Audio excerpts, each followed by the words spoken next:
Muy buenas tardes a todos. Les saluda el hermano Felipe de Leyendo las Escrituras. En esta tarde estoy saludándoles desde la ciudad de Torrance, en la ciudad en el estado de California, en los Estados Unidos. Son aproximadamente las 6:10 y esta noche, vamos a estar hablando acerca de imágenes apocalípticas. Es un nombre muy apropiado para lo que queremos comunicar, que Juan está hablando en esta porción escritural de Apocalipsis capítulo 6, verso 9 al 11, de una imagen apocalíptica. Así es como él eh, comunica su mensaje con una imagen, con una imagen. Entonces, hermanos, estamos dando crédito a la pintura, a la obra de arte que les puse como entrada. Fue ah, pintada por un pintor que se llama El Greco, y esta pintura, la original, está en el Museo de Artes Metropolitano de Toledo.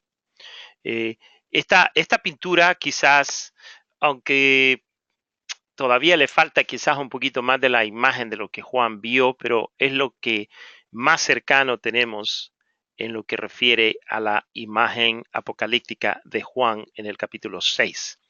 El día de hoy el plan es básico. El equipo de investigación va a hablar del tema. Tenemos al pastor Carlos Bermúdez, a nuestro hermano Ali, nuestro hermano Ramón, nuestras hermanas Magali y nuestra hermana Dani.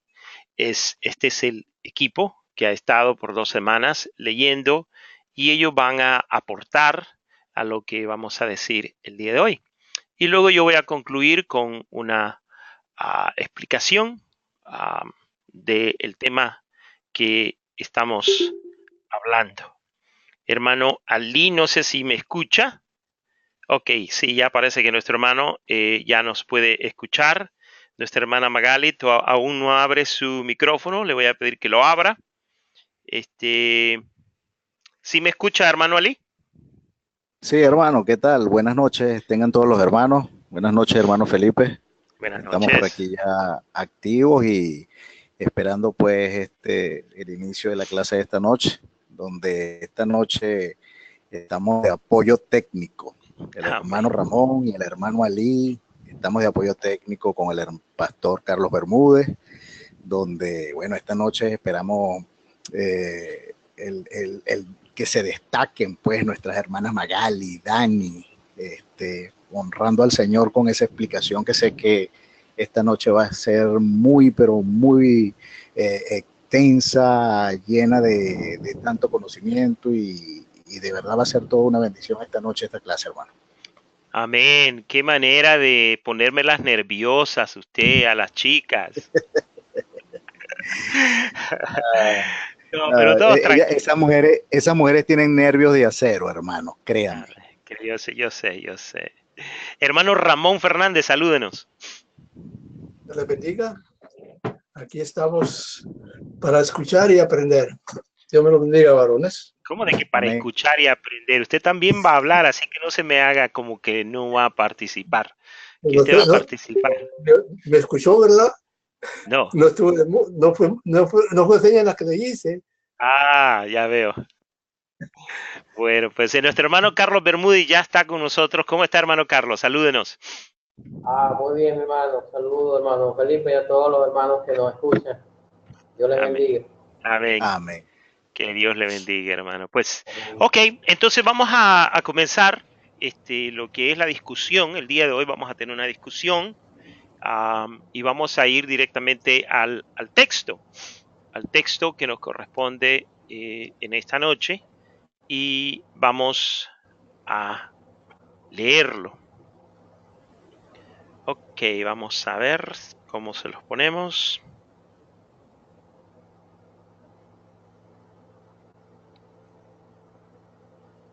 Ok, ahí está el texto.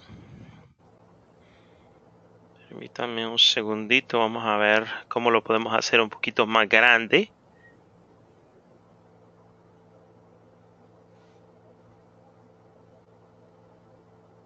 Ok.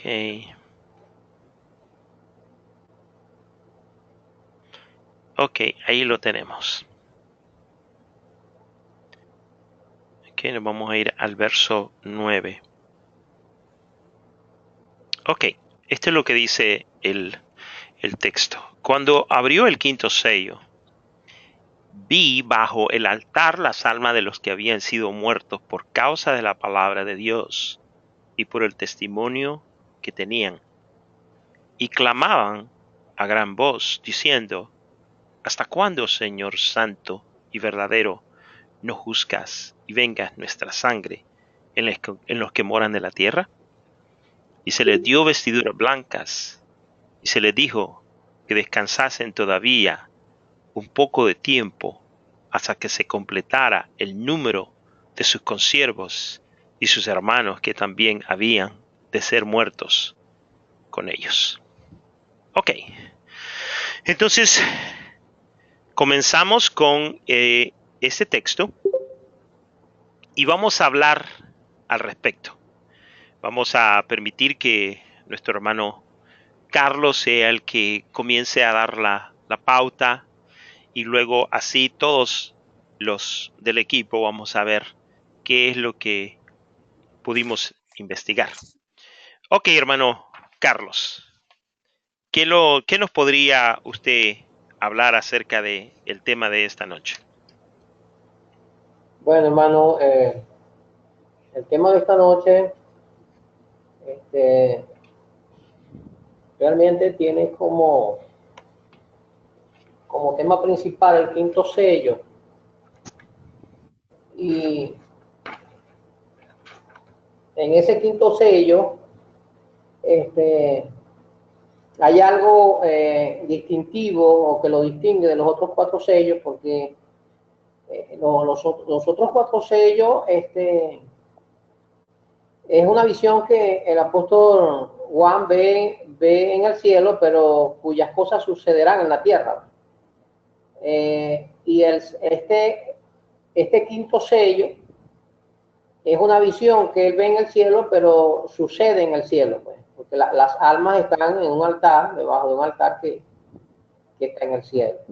Amén. Hay una diferencia, si se quiere, preponderante allí con respecto a los otros cuatro sellos. Correcto. Como introducción, pues, debo decir eso. Correcto. Aquí vemos, hermano, que para mí el tema principal aquí,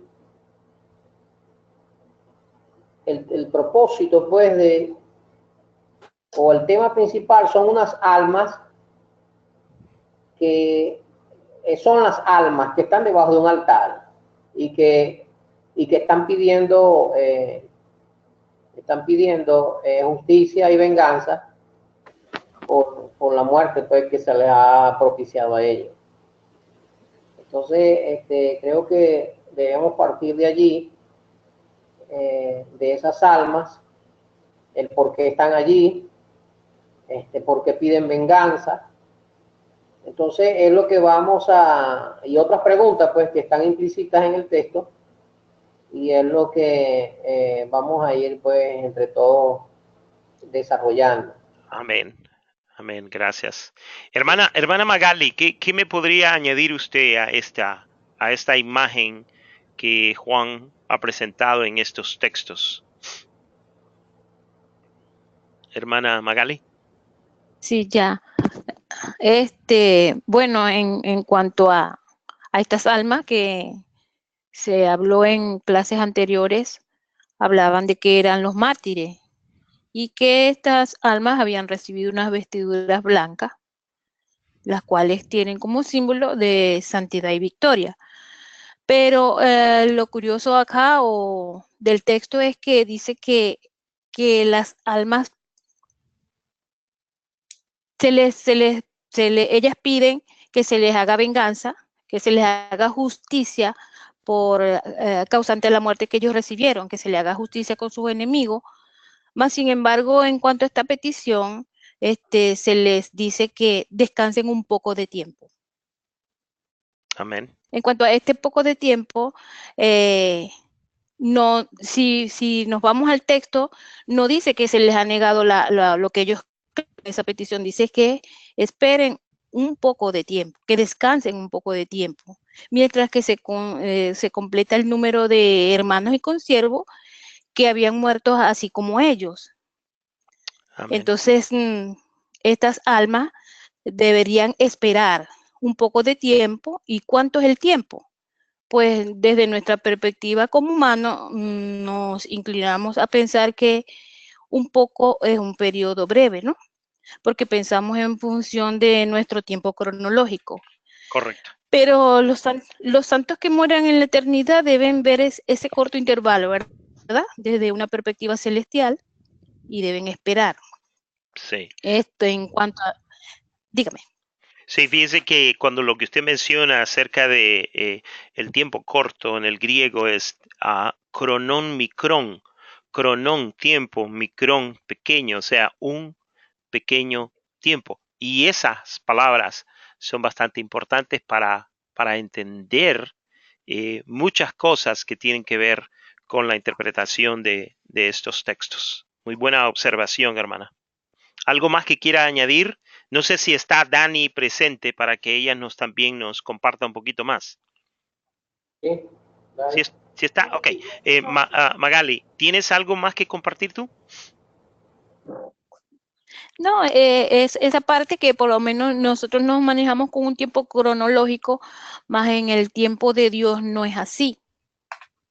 Inclusive podemos ir al texto que está en 2 de Corintios 4:17, cuando el apóstol Pablo nos expresa de que porque esta leve tribulación momentánea, o sea, para el tiempo de Dios es algo diferente al nuestro. Así como la palabra de Dios dice que para él un día es como 1000 años y 1000 años como un día, igualmente sucede aquí en este texto, un poco de tiempo, que es con el tiempo con el que Dios trabaja, más no con el nuestro. Sí, y fíjese que conforme a lo que usted está diciendo, cuando nosotros pensamos en tiempo, pensamos en una línea larga, o sea, una línea que nunca termina, de años y años y años.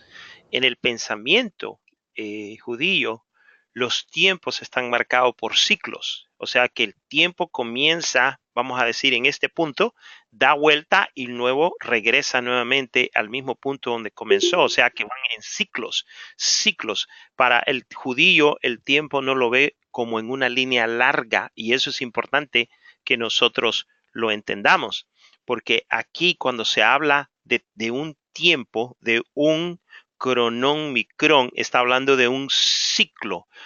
Por ejemplo, voltea a ver usted su reloj. Su reloj, esa agujita, comienza, vamos a decir, a las 12 y en unos segundos después, 30, 60 segundos después, va a estar nuevamente en el 12. Así es como ve el tiempo el judío, lo ve en un círculo, son ciclos de tiempo. Nosotros vemos el tiempo como algo que va largo. Eso es importante para entender el texto y lo que se está diciendo. Si usted interpreta tiempo como algo de largura, de años, entonces va a tener una diferente imagen de lo que el texto está tratando de explicar. Muy buena observación a Magali. ¿Algo más? No, nada más por el momento. Ok. ¿Está nuestra hermana Dani? Sí, aquí ando. Bueno, pues póngase cerquita del micrófono para que le escuchemos. Ajá. ¿Sí me escuchan? No, muy leve. Tiene que estar más cerquita. Sí, ahora sí. Un poquito mejor. Un poquito mejor. Sí, Okay. no se separe mucho. Ahí está bien en este momento. Díganos. Okay. Bueno, hablando sobre lo que tiene que ver con las almas, ¿verdad? Es muy interesante, pues, el haber leído en 3 versiones diferentes, como usted nos recomendó, y la nueva traducción viviente, ¿verdad? Pude entender allí cuando dice que cuando estas almas claman al Señor, ¿verdad? Santo, justo, verdadero, que vengue, ¿verdad? Que les haga justicia.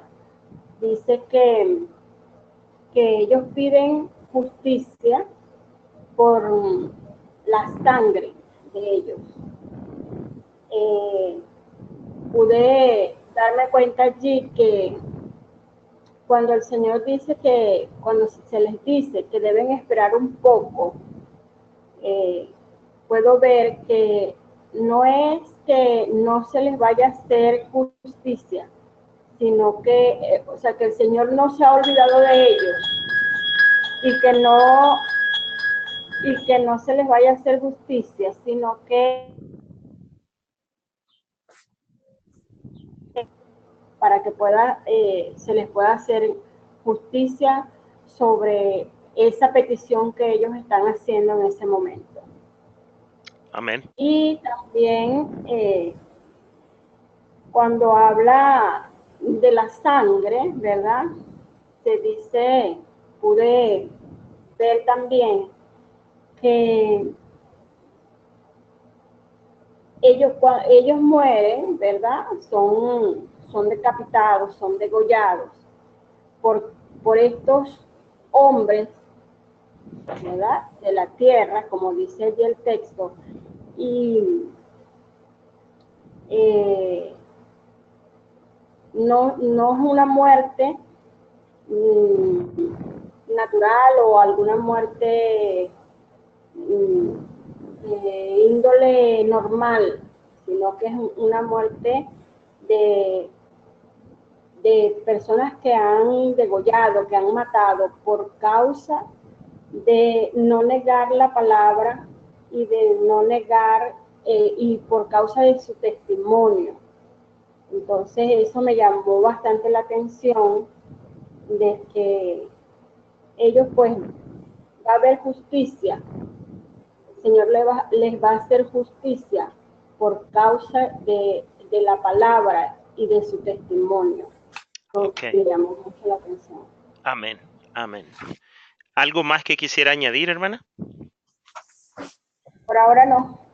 Okay. Hermano Ramón. Muchas gracias, hermana Dani. Hermano Ramón, ¿quisiera añadir algo? ¿Tiene algún comentario del texto? Cuando están hablando de mártires, yo me trae a ¿cómo se llama? Cuando hemos leído sobre Esteban. ¿Cómo podría ver cómo se llama muriendo? Como, yo no sé si sería el primer mártir de la iglesia que fue muerto de esa manera. Pero no nos tocaba a mí hablar sobre los mártires, sino que nos tocaba hablar sobre, ¿cómo se llama? Sobre el altar y las vestiduras blancas. Ok. Pero si quieren, me espero hasta que llegue hasta ese punto, entonces hablaré. Si gustan, yo se lo hablo de una vez. No, puede decirlo, ya las hermanas han dicho algo. Okay. Puede decir lo que usted tenga. El primer, ¿alguien sabe cuál fue el primer mártir en el Nuevo Testamento? Jesucristo. ¿Quién? Jesucristo. Ok. Jesucristo. Amén. ¿Alguien más? Juan el Bautista. Ok. Amén. Juan el Bautista. ¿Alguien más? Yo creo que tenemos que colocar una línea del tiempo y definir, cuando hablamos de mártir, de qué mártires estamos hablando. Sí. ¿Son los mártires del Antiguo Testamento o del Nuevo Testamento? No, del Nuevo Testamento estaba hablando el hermano. Okay. Yo pensé que el primer mártir de la iglesia. Obviamente la Biblia nos señala que Esteban es el primer mártir. Okay. Porque cuando me refería yo a mártir de la iglesia, ¿me entiendes? Entonces me vino a mi pensamiento que era Esteban, porque ya estaba la iglesia estableciéndose. Correcto. Sí. Ahora, tocante a lo que íbamos a hablar nosotros, tocante al altar. Dice, este altar representa el altar del sacrificio en el tiempo donde se sacrificaban animales para recibir el perdón por los pecados. A mí me llegó hasta Éxodo, ¿cómo se llama? 27:1, donde encontré esto. Dice, el altar de las ofrendas las ofrendas. Dice, el altar de las ofrendas quemadas, dice, era lo primero que veían los israelitas al ingresar al atrio del tabernáculo. Ahí se efectuaban sacrificios constantemente. Su presencia le recordaba, la presencia del tabernáculo a ellos le recordaba al pueblo que cómo podían acercarse a Dios mediante el sacrificio. En esto, pero Juan, en esto dice que Juan, en vez de encontrar sangre de animales al pie del altar, Juan vio las almas de los mártires que habían muerto por predicar las buenas noticias, o sea, hablar digamos, del evangelio de buenas noticias. En el Nuevo Testamento la palabra griega se utiliza para el altar, se traduce literalmente lugar de sacrificios. La referencia en el altar del Nuevo Testamento se relaciona con oración adecuada que le encontramos, una oración adecuada que le encontramos en Mateo 24. Dice, y la hipocresía con la adoración. Dice, varias referencias a altares del Nuevo Testamento se remontan a acontecimientos a los altares del Antiguo Testamento. Y Romanos nos da una pauta en Romanos 11:3. Y Santiago también lo corrobora en Santiago 2:21. Juan describe en el Apocalipsis el altar de oro que era igual al altar de bronce del Antiguo Testamento, que tenía cuernos. Ahora voy a hablar sobre las vestiduras blancas. ¿Entiendes? Las vestiduras blancas representaban pureza. ¿Entiendes? Por eso se acuerda cuando el Señor, con la transfiguración, que sus vestiduras se transformaron en algo muy blanco, muy puro. La vestidura de él y la vestidura de Elías y Moisés, que significaba pureza. ¿Entiendes? Ahora en Apocalipsis 3, 4, 5, me dio una pausa, dice, hablando de la iglesia de Sardis. Dice, sin embargo, hay algunos en la iglesia de Sardis que no han manchado la ropa con maldad. Quiere decir que estaban puros. ¿Me entiendes? Por eso estaba especificando que lo blanco quiere decir pureza. Ellos caminarán conmigo, dice el Señor, vestidos de blanco, porque son dignos, dice. En el versículo 5 dice, todos los que salgan vencedores serán vestidos de blanco, dice, nunca borraré sus nombres del libro de la vida. Nunca los traeré delante de mi Padre y de los ángeles que ellos ya le pertenecen a Él. Y nosotros, esa es la pregunta que nosotros nos hacemos. ¿Llegaremos nosotros a vestirnos de blanco así como se vistieron estos mártires? ¿Entienden?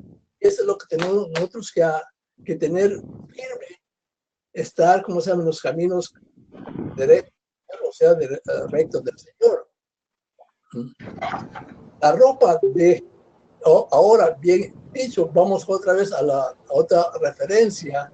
Dice, referencia en Zacarías 3:2. Dice, entonces el Señor dijo a Satanás, yo, el Señor, rechazo acusaciones. Satanás, así es el Señor que eligió, dice, a Jerusalén así es el Señor que eligió a Jerusalén, y que el Señor te reprenda, dice. Este hombre es como un tizón de llama que ha sido arrebatado del fuego. Estaba hablando del sacerdote Jesúa, que estaba hablando en ese momento la palabra de Dios. Dice,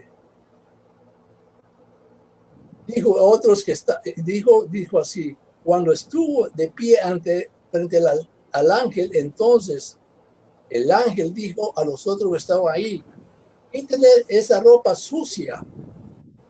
Luego se volvió hacia Jesús y le dijo, ya ves, he quitado tus pecados y ahora te voy a dar esta ropa nueva y fina.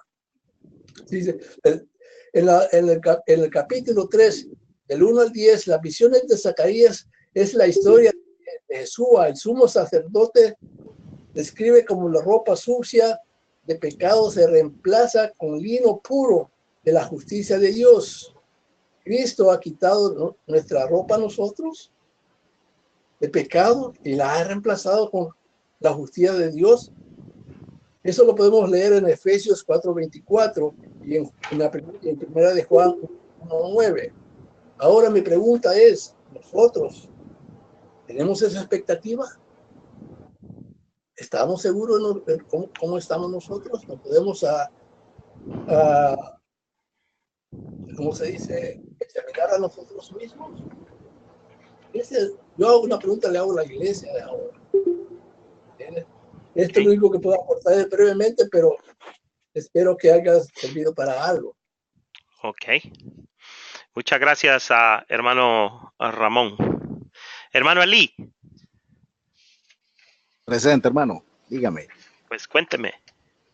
¿Qué averiguó? Pues, ¿qué le puedo contar? Ya los hermanos dieron casi todo, ¿no? Usted añádale ahí un poquito más, pues, hombre. Ahí Bueno, póngale le un cuento, poquito hermano. más. Póngale un poquito Le más cuento. ¿cómo se llama? De cremita a los tacos. Un poquito más. No, bueno, fíjese, hermano, hay varias cosas que son interesantes acá en el texto y que obviamente siempre hemos dicho que en estos estudios del Apocalipsis no debemos manejarnos a base de un estilo dogmático, sino que pues tenemos que ver todos los escenarios y todas las posiciones y obviamente al final nosotros concluimos con una posición, pero antes de eso pues hacemos el análisis. Con respecto a lo que decía el hermano Ramón, a nosotros como equipo nos competía revisar, checar todo lo que tenía que ver con el altar y las vestiduras blancas, ¿no? Y hay dos posiciones que son las más reconocidas que tienen que ver con respecto al altar, porque cuando se habla del altar, se está haciendo referencia básicamente a ese altar que se estableció en el Antiguo Testamento y que durante esta semana pude ver por comunidad que venían estudiando, que venían hablando y venían discutiendo sobre él inclusive. Y la pregunta que surge cuando nos conseguimos con el texto, me voy a tomar la libertad de leerlo nuevamente, dice: vi bajo el altar las almas de los que habían sido muertos por causa de la palabra de Dios y por el testimonio que tenían. Bien. La palabra que me llama la atención, luego obviamente la principal son las almas las que están allí, pero ¿dónde se encontraban las almas? Se encontraban bajo el altar. Hay quienes piensan, hermano, que hace alusión al altar de bronce, ¿ok? Que era donde se llevaba a cabo el holocausto. Pero hay otra posición que dice que no es el altar de bronce, sino que es el altar de oro, que era donde se llevaba a cabo el incienso. Y en función de qué, una u otra posición, pues ellos lo relacionan, voy a ubicar el texto acá en la Biblia, con Apocalipsis, capítulo 8, va relacionado cuando dice en el verso 4, específicamente, y dice: y de la mano del ángel subió a la presencia de Dios el humo del incienso con las oraciones de los santos. Y el ángel tomó el incienso y lo llenó del fuego del altar y lo arrojó a la tierra, y hubo truenos y voces y relámpagos y un terremoto. La relación que guarda este verso, me disculpan, hermano, obvié el verso 3, dice: otro ángel vino antes y se paró en el altar. Vemos aquí el altar, pero ¿de qué altar está hablando? Me habla con un incensario de oro. El único altar que durante el Antiguo Testamento se manejaba con un incensario de oro era el altar del incienso. Y se le dio, dice el texto, y se le dio mucho incienso para añadirlo a las oraciones de los santos sobre el altar de oro que estaba delante del trono. Me dice que este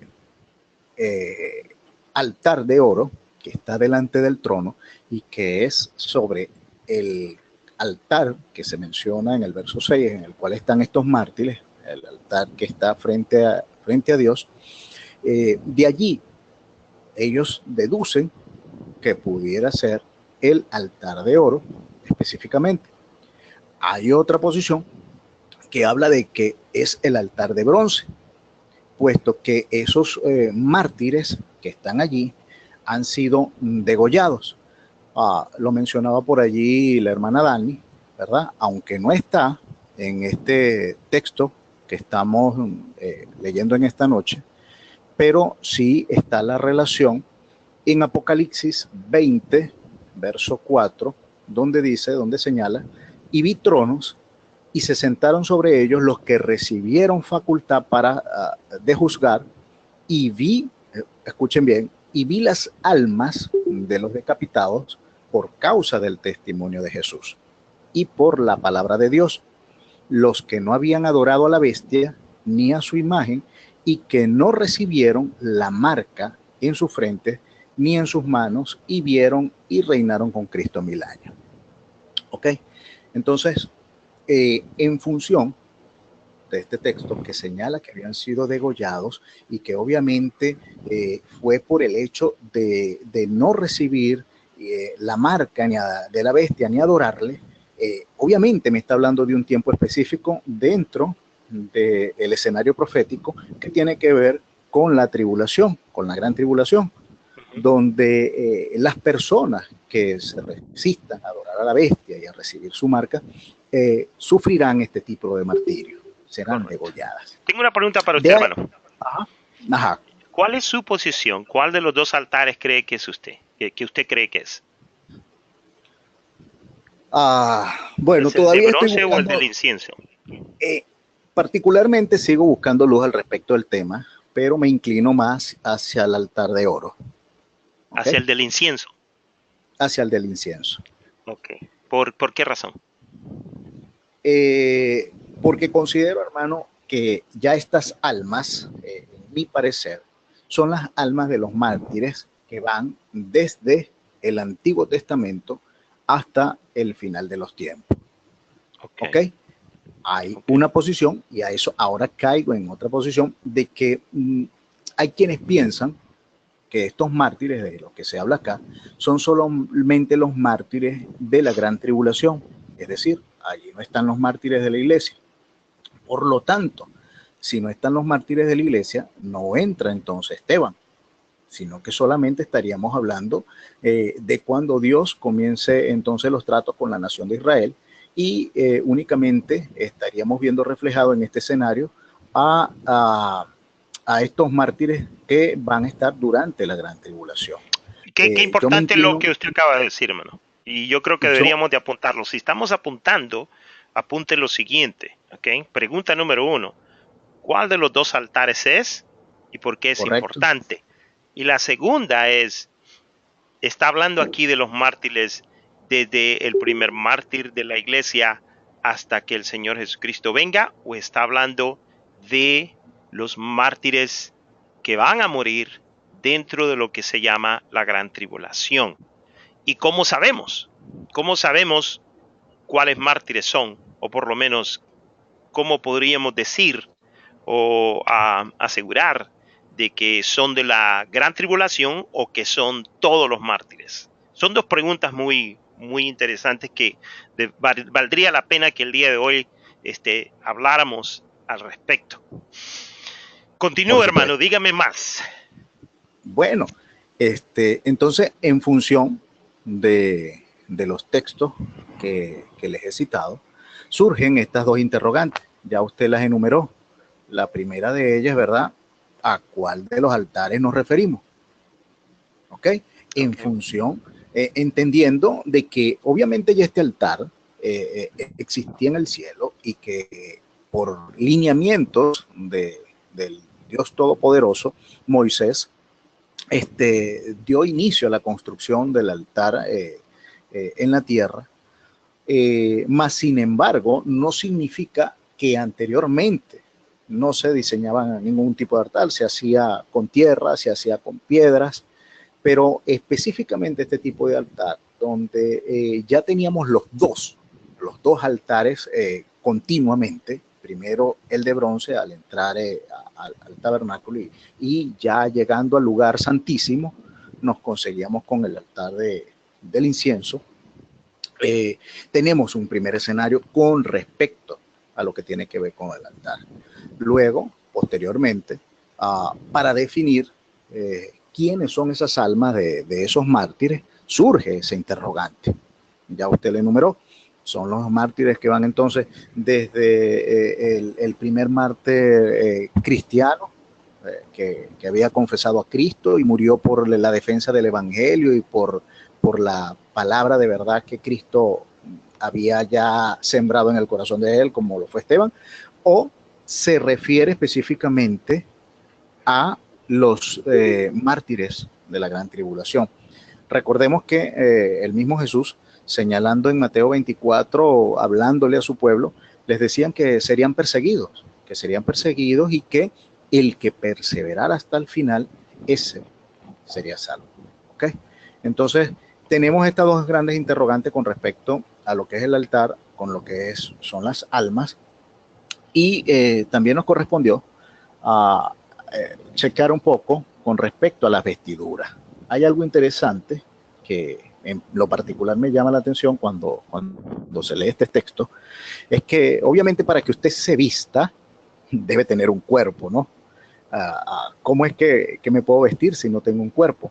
Y cómo es que estas almas, si ese es el caso, pudieran tener un cuerpo cuando todavía están allí esperando por el juicio del Padre. Ellos están clamando que se haga justicia por la sangre de ellos. Y bueno, es algo, digo, bueno, ¿será que ya el Señor les concedió una especie de cuerpo para que se pudiesen vestir, o son simplemente espíritu? Es otro interrogante que surge antes de pensar en las vestiduras. Luego de eso, se me dice que bueno, que se le dan vestiduras, pero la pregunta es, ¿con qué propósito? ¿Con qué propósito? Es otra pregunta que surge. Se le han dado esas vestiduras a estos mártires. ¿Son acaso para que puedan ser consolados como un premio de consolación? ¿O es acaso una recompensa parcial por los sufrimientos que han tenido? ¿O simplemente como una garantía del cumplimiento eventual y total de las promesas que Dios les ha hecho? Surgen todas estas preguntas. Y como usted bien lo dijo, pues yo creo que en la medida que vayamos avanzando, vayamos estudiando, podemos ir concluyendo quizás con las respuestas a estas interrogantes. Amén. ¿Tiene alguna respuesta usted en cuanto, o alguna opinión en cuanto a por qué se le dieron vestiduras blancas a estas almas? Creo que tiene que ver, hermano, con lo que señala Apocalipsis 3. Déjenme checar acá, ubicar el texto. 3:4. Ajá, correcto.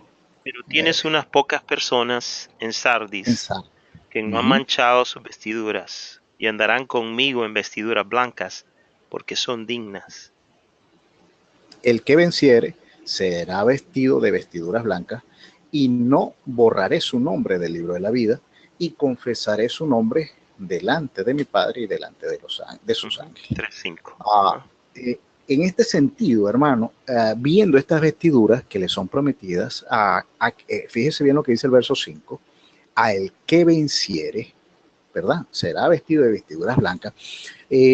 Tiene, a mi entender, guarda relación con lo que señala Mateo 24.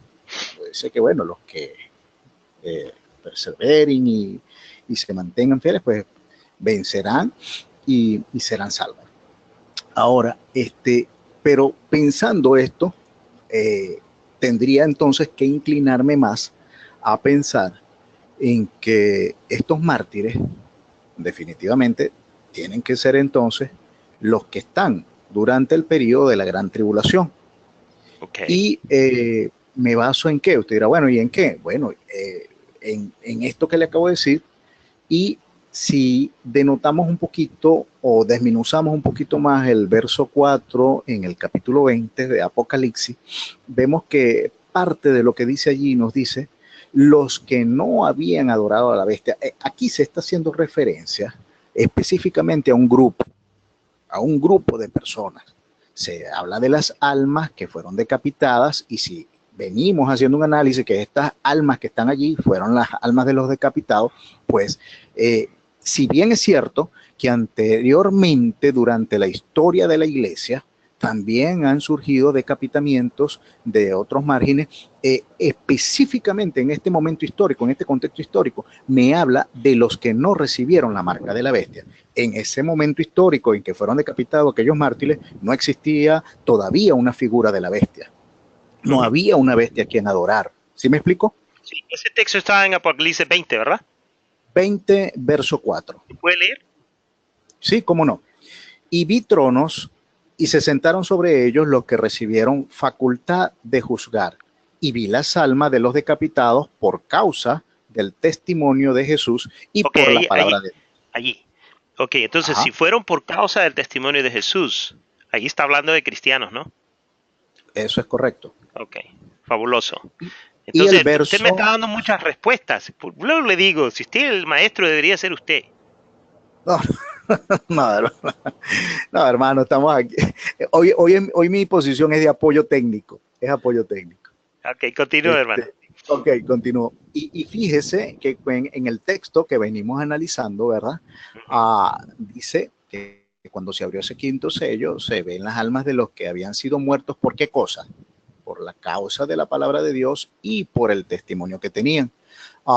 El verso 20 nos recalca que estas almas decapitadas fueron por causa del testimonio de Jesús y por la palabra de Dios. Obviamente el creyente sabe que en la Biblia no hay coincidencias. Es un plan perfecto, es un mensaje exacto, y que aunque la Biblia no dice todo lo que queremos saber, sino que Dios nos deja saber lo que necesitamos saber.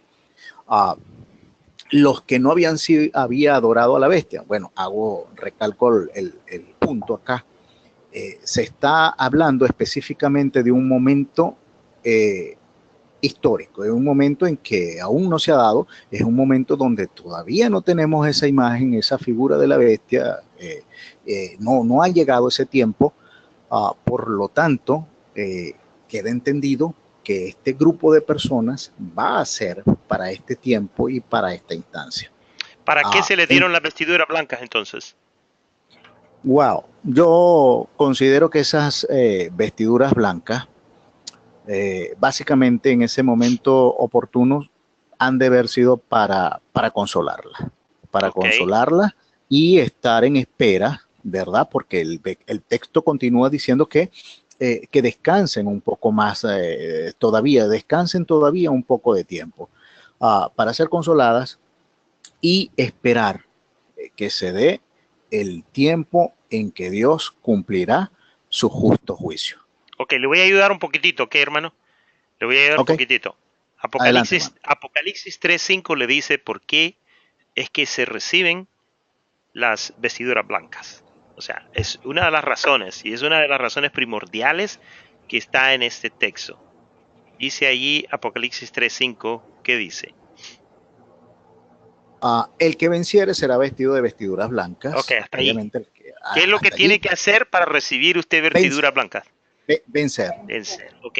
Entonces la palabra vencer, ok, es sinónimo de triunfo. Es sinónimo de haber ganado, es sinónimo de haber sobresalido, es sinónimo de no haber cedido a lo que pedía la bestia y haber optado por morir testificando de que lo que la palabra de Dios o el mensaje de Dios dice era cierto. Entonces, las vestiduras blancas se le otorgan a estas personas, a estas almas, porque han triunfado. Porque han triunfado. Es un triunfo. Hay tres connotaciones de las vestiduras blancas. Uno, que son puras. Dos, significan santidad. Y tres, significan triunfo. Han llegado. Y llegaron bien.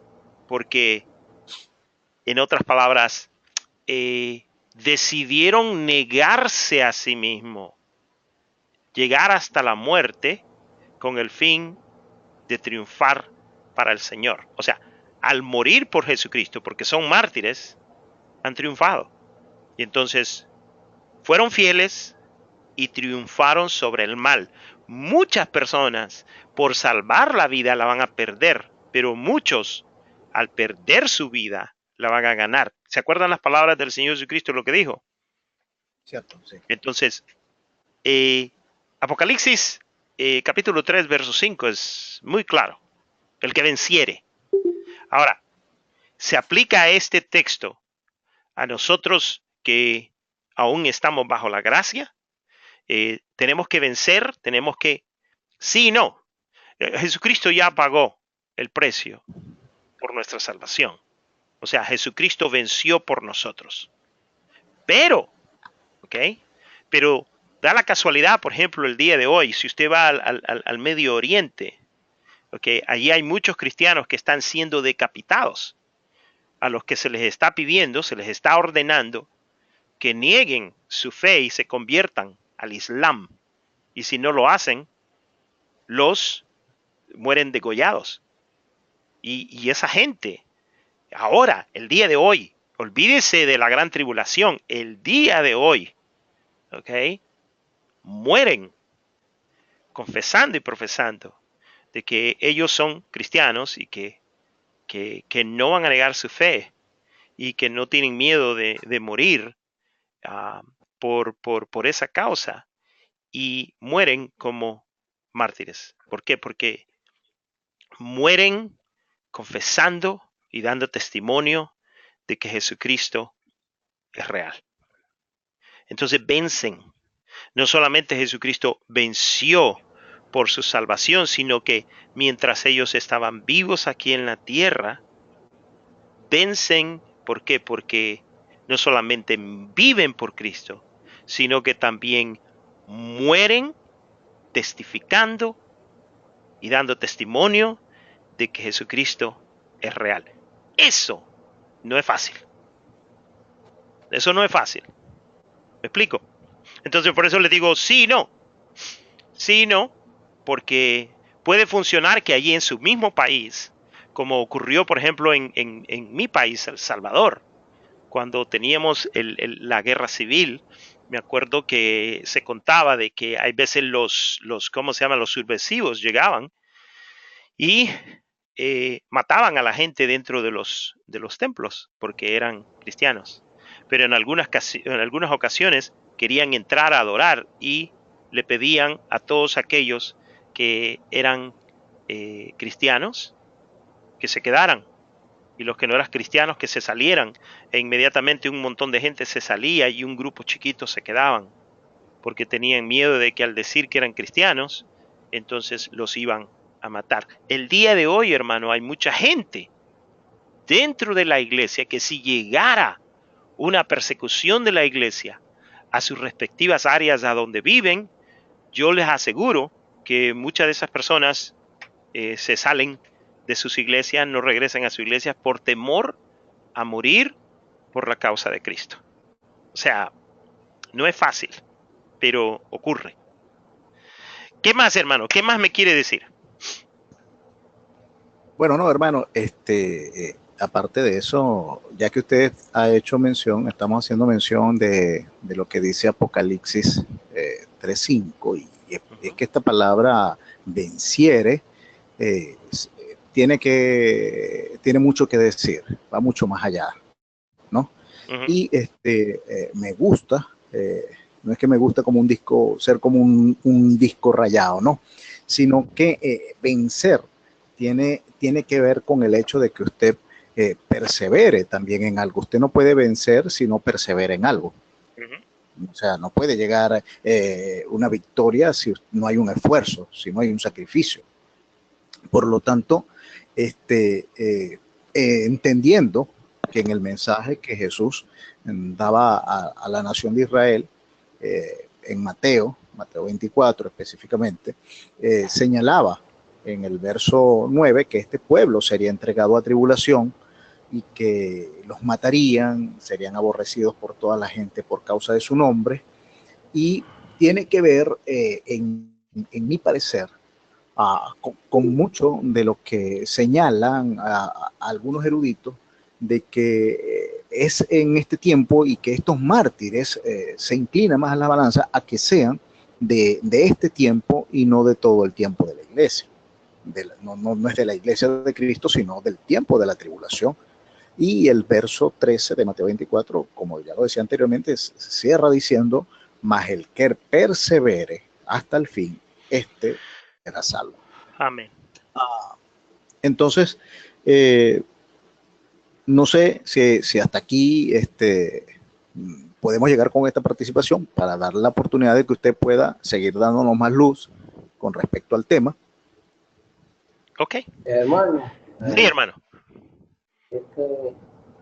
Creo que otro argumento que podemos esgrimir, yo tiendo a pensar, o yo me inclino hacia que estos mártires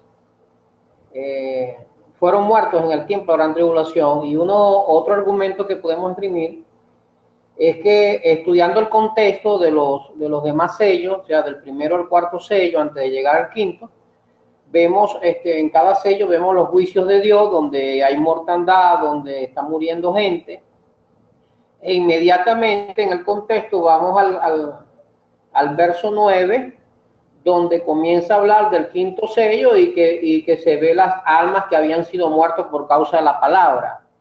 O sea que a mí me da un poco de luz pensar, porque estos muertos los está hablando en un contexto donde hay muerte, donde hay mortandad, donde hay persecución. Amén. Para mí, bueno, puede ser un argumento también. Sí, hermano. Y es un argumento bastante válido. Ok, entonces, hermano, ya vamos a hablar acerca de ese punto, hermano. Ok. Esta es una imagen apocalíptica, hermano. Lo que estamos viendo nosotros desde el verso 9 al verso 11, incluso pues todo lo que estamos viendo en el capítulo 6 en adelante, ¿no? Es una imagen apocalíptica, pero lo que nosotros estamos viendo acá es una imagen de un lenguaje figurativo. Es una idea o representación mental de lo que se percibe por los sentidos. O sea, Juan dice: vi bajo el altar, Apocalipsis 6:9. Él vio bajo el altar. Él estaba viendo una visión y luego la describe para que nosotros entendamos lo que él está viendo. Es una imagen lo que él está viendo.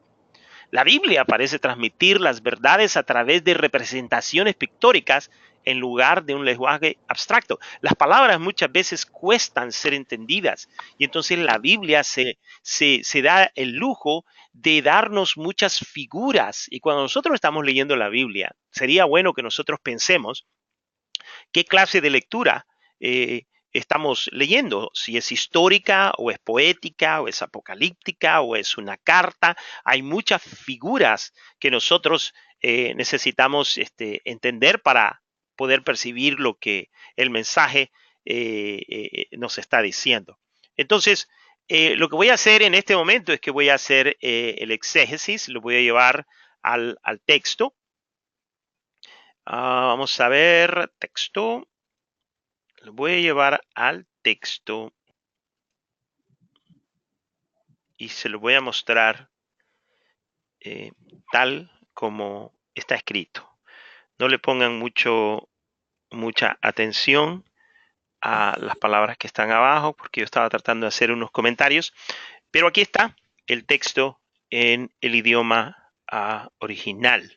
Y yo quiero que ustedes vean la composición, la manera como el texto está escrito. Y dice: y cuando abrió el quinto sello, vi bajo del altar las almas de los degollados a causa del mensaje de Dios y a causa del testimonio que tenían. Vamos a ver este texto para comenzar. Primeramente, hermanos, al abrir el quinto sello, lo primero que resalta es la imagen de la que se hace mención. Se dice que son almas. Y esto es muy importante porque dice almas. Un alma no tiene un cuerpo, es obvio.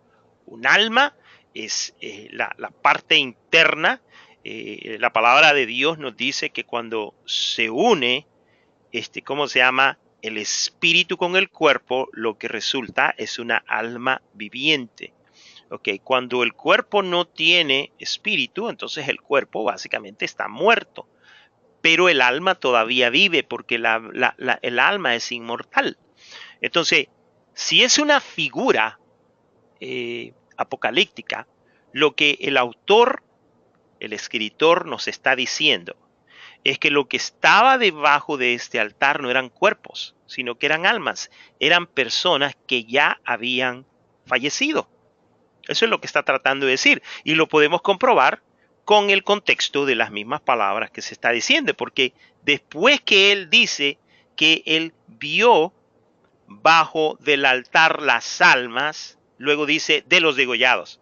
No puede haber una persona todavía en cuerpo que haya sido degollada. Entonces él está hablando de manera simbólica, él está viendo las almas de personas que habían muerto.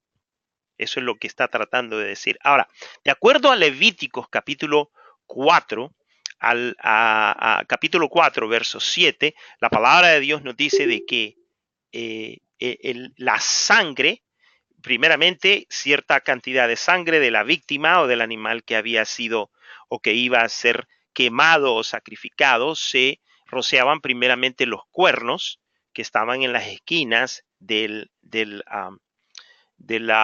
altar. No sé cuántos de ustedes pudieron ver fotos de las que yo tomé la última vez que estuve en Temnin. Estuve ahí en una réplica de lo que es el tabernáculo y tomé fotos de lo que es el altar de bronce. Y ahí en las esquinas se ven los cuernos, en donde básicamente cuando ya el animal estaba muerto, se amarraban y así es como se sostenía esa ofrenda y luego se ponía arriba y se quema. Se quema cuando ya está muerta. Entonces, aquí la imagen es básicamente, hermano, de un altar. Y aquí no es que Juan nos está diciendo que en el cielo hay un altar. Y quizás no haya desarrollado mucho este pensamiento, pero ahí les va para que ustedes entiendan lo que les estoy diciendo. El altar, la función del altar en la tierra, era para tener una aproximación a Dios. Era para aproximarnos a Dios. En otras palabras, Dios ordena en el Antiguo Testamento diferentes clases de altares. Algunos de ellos eran laicos, en otras palabras, que cuando una persona quería aproximarse a Dios, lo que hacía es que ponía piedra sobre piedra y arriba de las piedras sacrificaba a los animales, y eso es conocido como un altar laico, porque no necesitaba de un sacerdote para poder construirlo.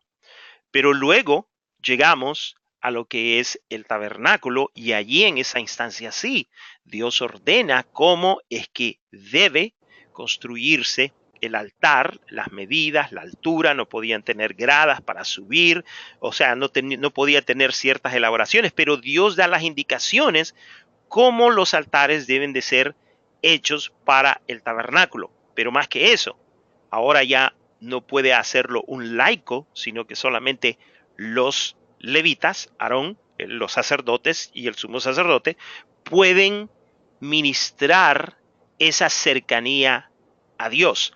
Y entonces el único altar que nosotros conocemos son dos, el altar de bronce y el altar de oro. Uno estaba a la entrada del tabernáculo y el otro está antes de entrar al lugar santísimo. No les envié fotos que tomé cuando estuve ahí en Israel, pero está antes de entrar al lugar santísimo, o sea, en la réplica yo entré, le he tomado videos para que ustedes pudieran ver todo lo que hay adentro, y luego entré al lugar santísimo de la réplica, obviamente, y allá adentro está el arca, está todo lo demás, pero antes de poder entrar está ese pequeño, altar que es el altar del incienso. Ahora bien, ¿qué es lo que yo creo en cuanto a cuál de los dos altares está describiendo Juan? Juan está describiendo el altar de bronce por una sencilla razón, porque el altar de bronce era donde se sacrificaban los animales que hacían posible esta aproximación a Dios. ¿Por qué se dice que es el altar del incienso? Porque lo relacionan con la oración o con las palabras de las salmas que se ven en estas figuras. Entonces, unos lo relacionan con las palabras o las oraciones y por eso dicen que es el altar del incienso, pero en sí, la figura principal de lo que Juan está mostrando es la figura de almas degolladas que tienen un parentesco, que tienen una similitud con las víctimas que se sacrificaban en el altar de bronce. Entonces, yo personalmente, al hacer el exégesis y al cómo se llama, al traducir las palabras, me puedo venir a dar cuenta de que esa es la imagen que Juan está presentando. Juan no está diciendo que en el cielo hay un altar.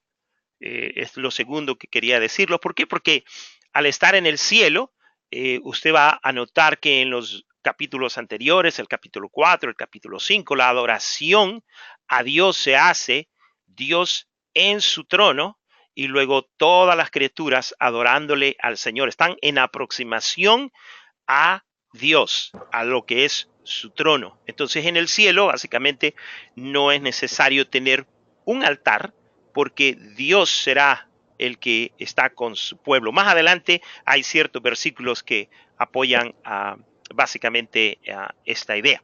Ahora, entonces, cuando Juan habla de almas, no hace mención de cuerpos. Él pudo haber dicho, y bajo el altar vi el cuerpo de los mártires. No, él no dice cuerpos, él dice almas para hacer ver que en este altar ya estas almas están muertas. Ahora, la siguiente palabra que ustedes van a ver, donde dice degollados, es una palabra bastante interesante, porque esta palabra es una palabra que básicamente se usa para denotar una mortandad o una matanza de animales.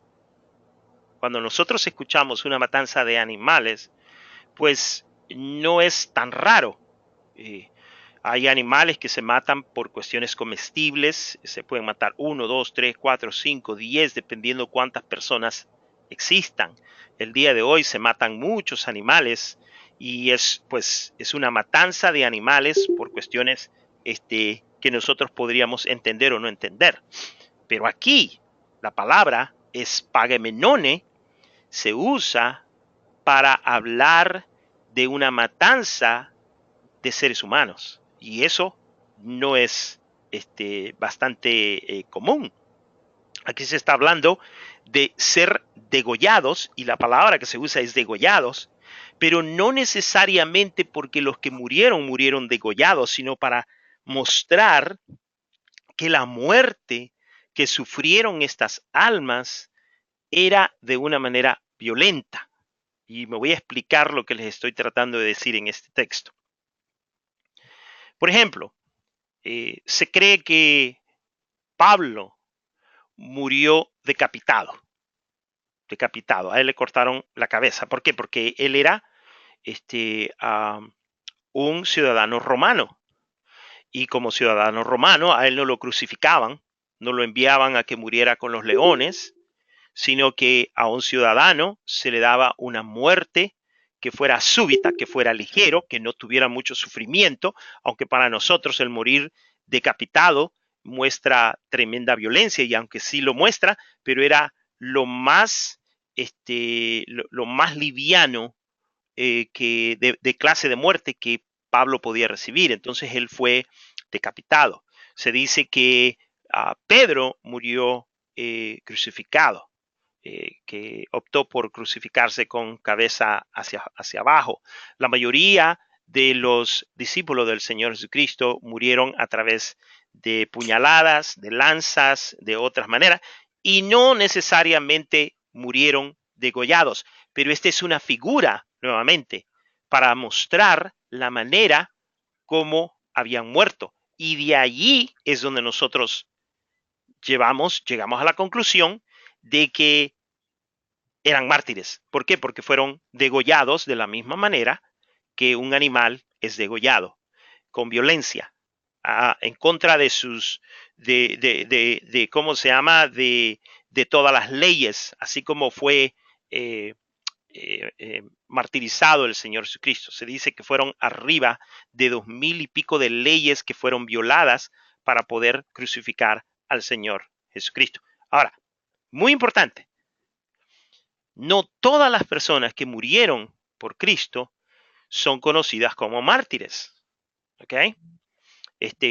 Un mártir es aquella persona que testifica y que prefiere morir antes de negar lo que ha visto, lo que ha oído, lo que ha palpado, lo que ha experimentado. Entonces, estas almas murieron porque prefirieron testificar de que Dios es real, de que Dios es verdadero, y por esa causa los degollaron. O sea, murieron en una mortandad. Y luego el texto nos dice las dos causas por las que murieron. Ahora, ustedes van a ver que yo he traducido la palabra logón, no como palabra, sino como mensaje. En otras palabras, que si el texto se tradujera de esta manera, como lo estoy traduciendo, dijera: vi bajo del altar las almas de los degollados a causa del mensaje de Dios. En otras palabras, que los que fueron degollados tenían un mensaje específico. Y ese mensaje de Dios no era cualquier mensaje. Ellos no andaban hablando de la prosperidad económica. Ellos no andaban hablando de cómo vivir una mejor vida aquí en la tierra. Ellos no andaban hablando de la esperanza. No, ellos andaban hablando de un mensaje. Y ese mensaje tenía que ver con el evangelio de que Jesucristo era el Hijo de Dios. Ese mensaje es el mensaje de Dios. No era otro mensaje. Si usted no lo sabe, la Biblia tiene un mensaje y el mensaje es Cristo. Cristo. Si usted pierde a Cristo, lo pierde todo. Entonces fueron degollados por causa del mensaje, no de ellos, sino del mensaje de Dios. Pero luego nos da otra causa. Y dice: y a causa del martirian, testimonio que tenían. Ahora es importante que explique eso, hermano. Cuando una persona dentro de la iglesia tiene un buen testimonio, nosotros nos estamos refiriendo a que esa persona tiene una buena reputación, de que esa es una persona que es un ejemplo, es una persona que vive de acuerdo a los mandamientos de Dios. Esa persona sí, él tiene buen testimonio. Aquí no es lo que está diciendo el texto. Lo que está diciendo acá es que aquellos que fueron degollados o muertos por causa del mensaje de Dios, ellos fueron testigos.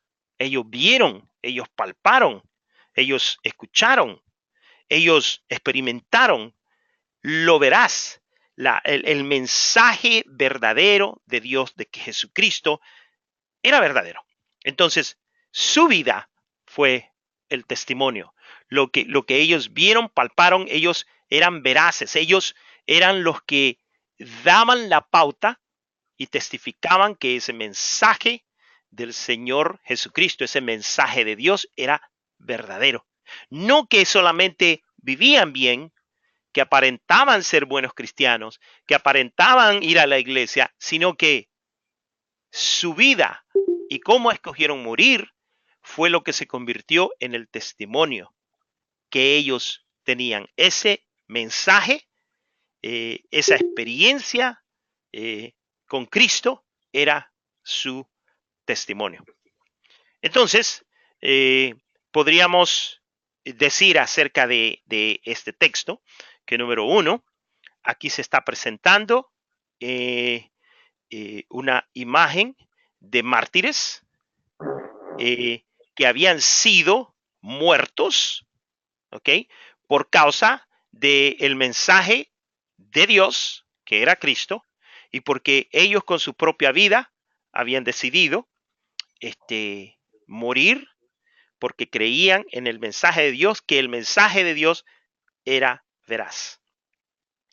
Ahora bien, ¿de dónde vienen estos degollados o de dónde vienen estos mártires? ¿Sabe? Yo le platicaba al hermano Carlos el día de hoy que uno de los grandes problemas que nosotros tenemos como estudiantes de la Biblia es que la Biblia que nosotros tenemos tiene capítulos y tiene versículos.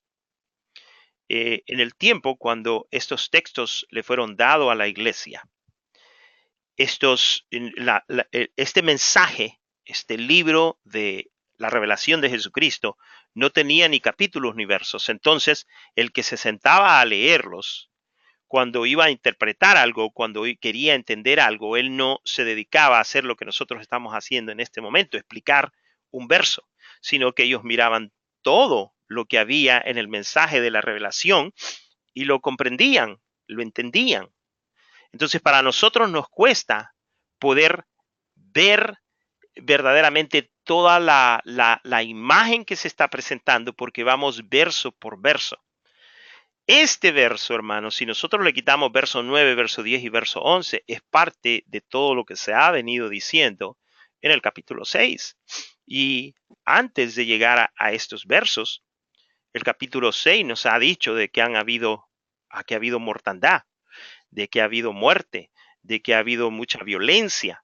Y estas almas salen de lo que fueron esos eventos que ya han sido presentados en todo el capítulo 6. Si usted quiere saber más acerca de los detalles de esos eventos, de los sellos que se acaban de ser presentados, entonces tenemos que ir ahora a las trompetas y ahí vamos a ver más detalles de todo lo que está ocurriendo en esta imagen apocalíptica. Entonces,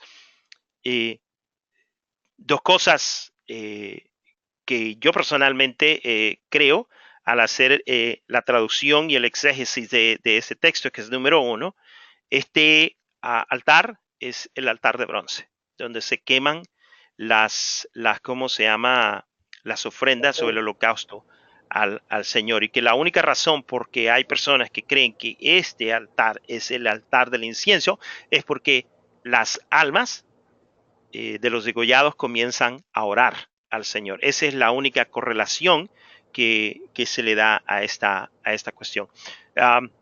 Lo segundo, que estos mártires son los mártires que están siendo muertos dentro de los eventos que se acaban de ser mencionados en los versículos anteriores. El primer sello, segundo sello, tercer sello y cuarto sello. Esa es la la idea de este texto. Entonces avanzamos al versículo 10, y el versículo 10 usted va a ver en las letras negritas y dice: clamaron con voz grande diciendo: ¿hasta cuándo, el soberano, el santo y verdadero, no juzgas y vindicas la sangre de nosotros en los que habitan sobre la tierra? Aquí yo quisiera hacerles ver a ustedes que ahí se hace mención de la sangre. La palabra de Dios nos dice que la vida está en la sangre, y la sangre, de acuerdo a Levíticos, como ya les había dicho anteriormente, en Levíticos 4:7, al sacerdote se le ordena que unte los cuernos y luego el resto de la sangre la tire al lado del altar. Y luego en el versículo que sigue, si no me equivoco, en el verso 8, dice que la prohibición es comer su carne con la sangre. ¿Por qué? Porque la sangre es la vida de la carne. Entonces, si son almas lo que está viendo, todo eso va en la misma correlación con lo que Juan está viendo. Ahora, interesante ver acá, en el verso 11, y fue dádoles a cada uno vestido blanco, y fue dícholes que descansen a un tiempo pequeño, hasta que completasen también los consiervos de ellos y los hermanos de ellos, los que iban a ser muertos, como también ellos. Y una vez más, esto tiene que ver con la gran tribulación.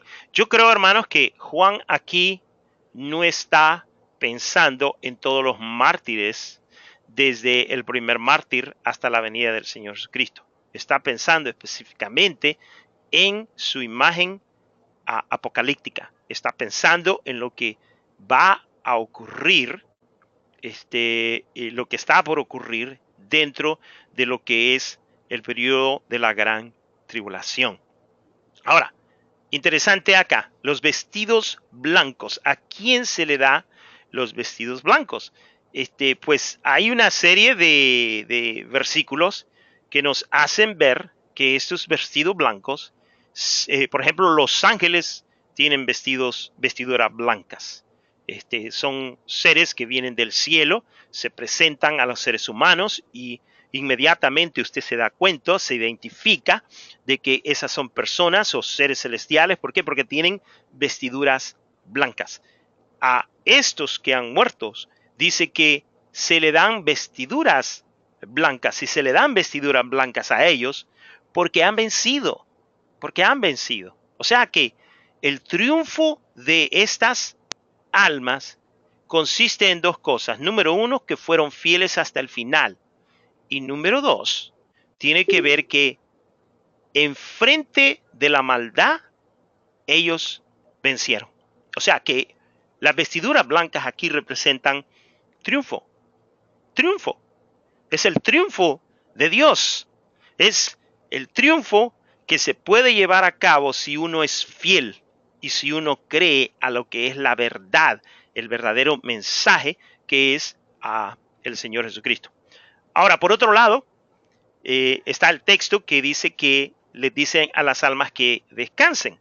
¿Sabían ustedes que aquellos que mueren en Cristo, dice la palabra de Dios, que descansan de todas sus obras?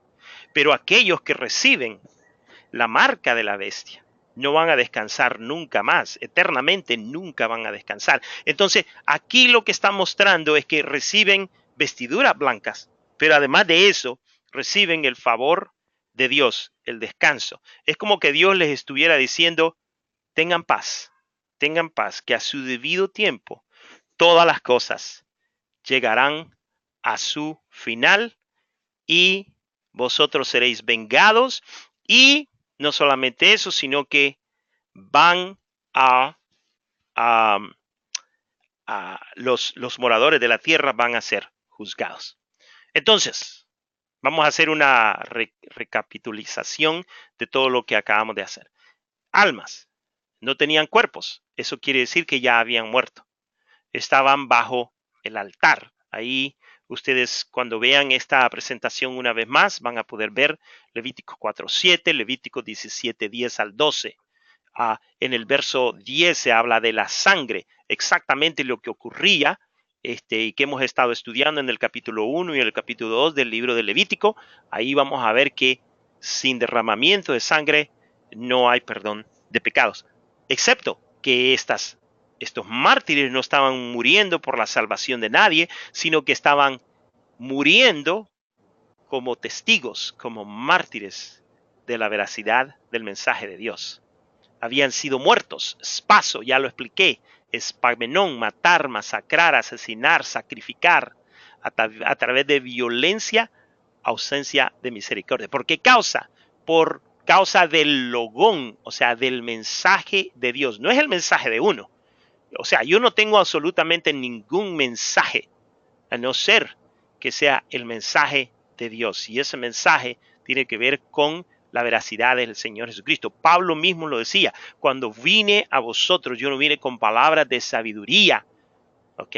Sino que con la sabiduría de Dios, porque no me avergüenzo. Y allí él habla acerca del evangelio del Señor Jesucristo. Ese es el mensaje nuestro. La iglesia se ha equivocado de mensaje. La iglesia ya no predica el evangelio. La iglesia predica de todo menos de la veracidad del Señor Jesucristo. Jesucristo es el centro de toda la Biblia. Dice, también la otra causa fue por el martirian, o sea, el testimonio que tenían. ¿Qué era el testimonio que tenían? Que habían oído, que habían visto, que habían contemplado y que habían palpado. Primera de Juan 1:1 habla acerca exactamente de eso, lo que hemos oído, lo que hemos visto, lo que hemos contemplado y palparon. O sea, nuestro Jesucristo no es un cuento, no es una historieta, no. Nuestro Jesucristo es un personaje histórico que existió, que existe y que existirá. Eso es lo bello de nuestro Señor Jesucristo. Fueron vestidos blancos. Sí, las vestiduras blancas son símbolo de pureza, de santidad, pero de honor. De honor. Estas almas estaban recibiendo ese honor de haber vencido, apropiadas para los que han vencido o triunfado. Apocalipsis 4:4. Descanse es un símbolo de favor divino, ya lo había dicho. Lo puede leer usted en Apocalipsis 14:10 al 13. Es más, lo vamos a leer porque ya vamos a terminar, pero lo podemos leer en el texto. Dice, él también beberá del vino de la ira de Dios que ha sido vaciado puro en el cáliz de su ira y será atormentado con fuego y azufre delante de los ángeles y del Cordero. Y el humo de su tormento sube por los siglos de los siglos, y no tienen reposo de día ni de noche los que adoran la bestia y a su imagen, ni nadie que reciba la marca de su nombre. Dice, no tienen reposo ni de día ni de noche. Y luego dice, aquí está la paciencia de los santos, los que guardan los mandamientos de Dios y la fe de Jesús. Y oí una voz que desde el cielo me decía, escribe, bienaventurados de aquí en adelante los muertos que mueren en el Señor. Sí, dice el Espíritu, descansarán de sus trabajos porque sus obras con ellos siguen. O sea, descansar es un símbolo del favor de Dios. Ahora, la pregunta es, ¿por qué razón esta imagen se coloca en el quinto sello? Además de lo ya mencionado, ¿qué está tratando de anunciar Juan con esta imagen? La respuesta es muy sencilla, hermano. Juan está con esta imagen y con la imagen del sexto sello introduciendo lo que se va a decir. Es un interludio entre lo que se acaba de decir, los 4 sellos, ¿okay? Y lo que está a punto de decirse, las trompetas. Es como que Juan está tratando o anticipando de contestar la pregunta de todos aquellos que están leyendo los 4 sellos y dicen que en el sello 1, en el sello 2, en el sello 3, cuánta gente muere y la tercera parte es destruida y todo ese caos y ese apocalipsis que está ocurriendo. Y la pregunta es, ¿cuándo? ¿Hasta cuándo Dios va a traer juicio a toda esta maldad y a toda esta gente que está causando toda esta muerte de toda esta gente? Entonces Juan, ¿qué es lo que hace? Él coloca las almas de los mismos mártires que murieron durante todas estas catástrofes que están ocurriendo en la tierra. Y ellos hacen la pregunta a Dios, Señor, ¿hasta cuándo vas a traer el juicio a esta gente que nos mataron a nosotros? ¿Hasta cuándo? Entonces Juan está tratando de introducir lo que viene a continuación. Entonces eso me da a mí a entender de que todo lo que ocurre en los sellos está muy detenidamente relacionado con lo que ocurre en las trompetas. Yo diría que los detalles que le hacen falta a los sellos, nosotros los encontramos en las trompetas. Entonces, para poder entender más de los sellos, tenemos que conocer las trompetas del Apocalipsis. Y eso es lo que Juan está haciendo al presentar esta imagen apocalíptica. Entonces, hermanos, eso es todo lo que vamos a decir en esta noche. Si tiene alguna pregunta en este momento, este es el momento para que usted lo pueda hacer. Hermanos del equipo de investigación pueden hablar y podemos continuar por los próximos 5 minutos esta conversación y ver qué más podemos exprimir. Hermano Carlos, hermano Ali, hermana Magali, hermano Ramón, hermana Dani, es el tiempo para ver qué es lo que exprimimos y qué es lo que entendimos, si hay algo que se les hizo más claro. Hermano, tal vez podríamos decir que parte de el anhelo de justicia de ellos se deba a que ellos no puede venir el milenio para ellos donde van a reinar con Cristo y va a ocurrir la primera resurrección sin que haya los juicios, sin que sea vengado. Ya vemos en el capítulo 19 que el Cordero emite juicio contra el falso profeta y contra la bestia, el falso profeta. Dice que son echados al lago de fuego y que las aves de los cielos pues han de devorar a todos los príncipes, reyes, a todos los que hicieron maldad. Entonces luego en el capítulo 20 se habla de esas mismas almas que ahora reinan con Cristo y ocurre la primera resurrección. Me da la impresión que parte del anhelo de ellos en que haya justicia es para que una vez que según el cronómetro de Dios, el plan de Dios, haya justicia, luego viene para ellos el milenio y la resurrección. Y lo otro que se me ocurre, hermano, es que tal vez ese anhelo de justicia tiene que ver también con la imagen de Dios en ellos, y así como Dios es justo y demanda justicia, ellos como seguidores de Dios que tienen esa imagen de Dios en ellos, y es natural que como seguidores de Cristo y como personas que han sido renovados en el Señor, tengan ese sentido de justicia también. Hago esa pregunta. Amén. Mire, hermano, por ejemplo, hay veces que yo me pongo, y se lo voy a decir de todo corazón, hay veces que mi esposa y yo nos sentamos a comer y inmediatamente que vamos a orar por los alimentos, yo pienso por toda mi familia venezolana,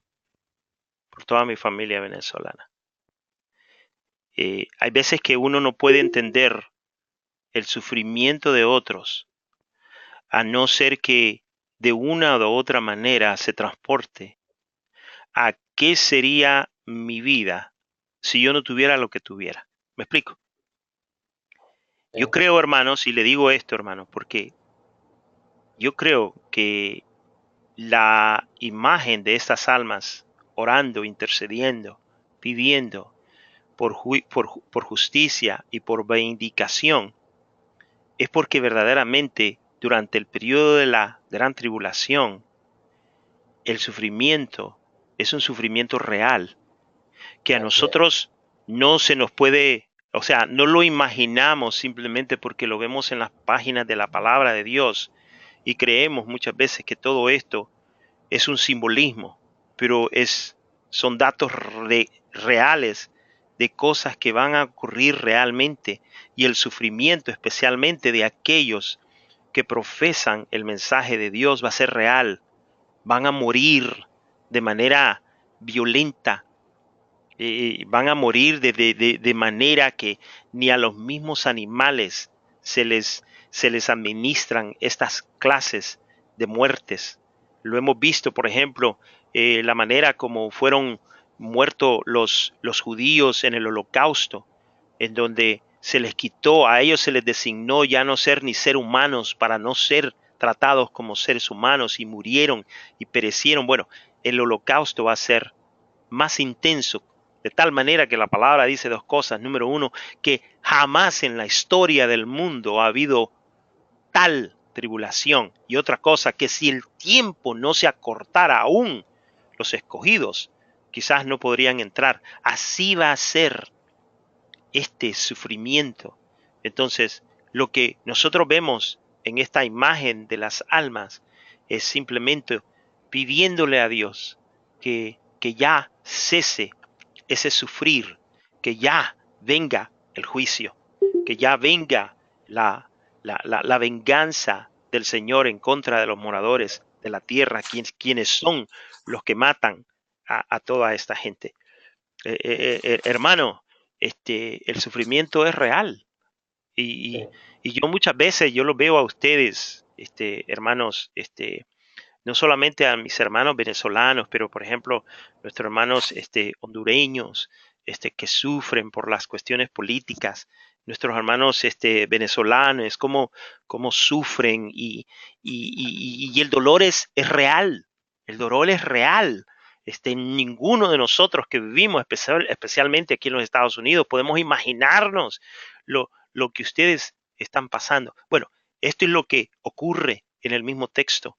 Las almas en el cielo aparecen en el altar, ellos mismos, habiendo dado sus vidas por la verdad y la fidelidad, y ahora están pidiendo, Señor, ¿cuándo?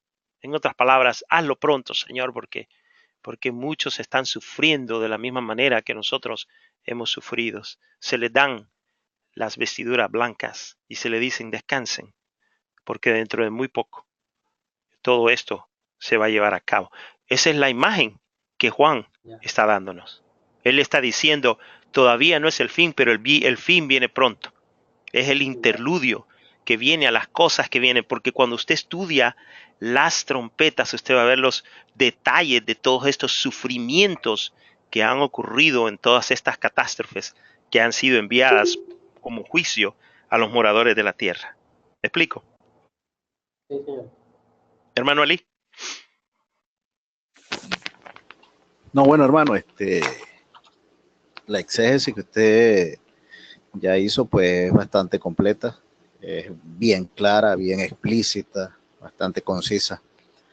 Y más bien haciendo una observación con lo que usted mencionaba ahorita, de que en este tiempo y en esa instancia del momento del que habla el Apocalipsis, en el cual Jesús también hacía mención de que no habrá, o sea, de que habrá una tribulación cual no se ha visto desde el principio del mundo hasta ahora, ni la habrá.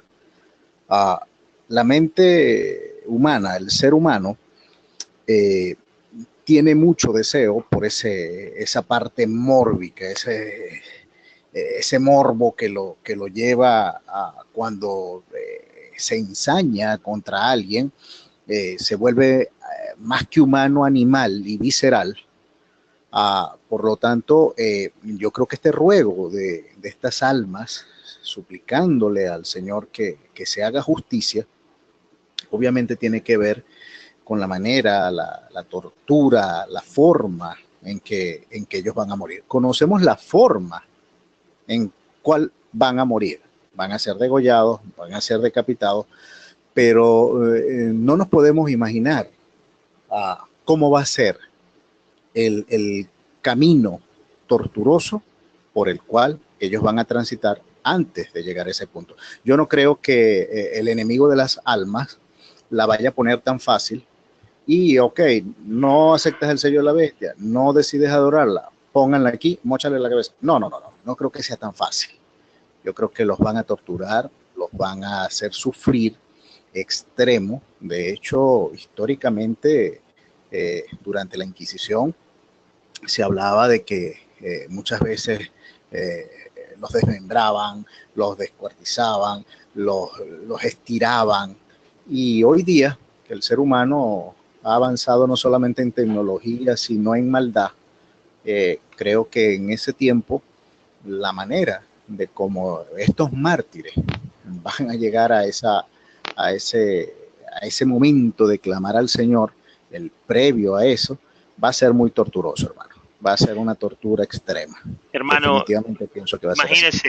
Imagínese, vamos a ponernos nosotros, que a nosotros nos vayan a torturar, que esto y que lo otro. Yo creo que quizás lo aguantamos, pero que nos digan, ok, mira, si no niegas a tu Cristo, matamos a tu primer hijo.